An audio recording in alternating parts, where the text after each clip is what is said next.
Hello भाई, इस video में आपको बताता हूँ कि इंस्टाग्राम के लिए स्टैटिक इस टाइप की फ़ोटो एडिटिंग कैसे करते हैं डीपी। तो सबसे पहले आपने मोबाइल की स्क्रीन के ऊपर आना है और PicsArt को आपने ओपन करना है। सबसे पहले इसके लिए सिर्फ एक एप्लीकेशन की ज़रूरत है PicsArt की। उसके अंदर मैं आपको बहुत सारे टेम्पलेट्स देने वाला हूँ जो कि इंस्टाग्राम की डीपी क्रिएट करने के होते हैं। तो सबसे पहले आपने इसको ओपन करना है, उसके बाद आपने सर्च बार के ऊपर क्लिक करना है ऊपर, और यहाँ पर आपने सर्च करना है इंस्टाग्राम डीपी। ओके, तो यहाँ पर आपके पास काफ़ी सारे सैंपल आ जाएंगे।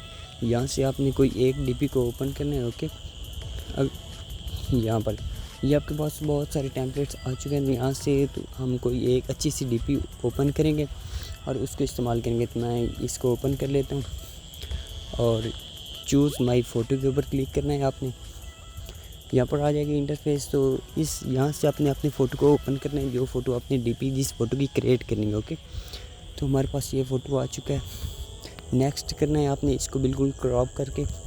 तो ये आपके पास आ जाएगी। इस जो ये सर्कल है इसको आपने अपने फेस के ऊपर क्लिक करना है। यहाँ पे इसको आपने थोड़ा सा ऊपर करना है, उसके बाद आपने दोबारा नेक्स्ट, यहाँ से भी नेक्स्ट, इसको भी आपने थोड़ा सा बड़ा करना है और अपनी फ़ोटो के ऊपर बिल्कुल सेट कर देना है।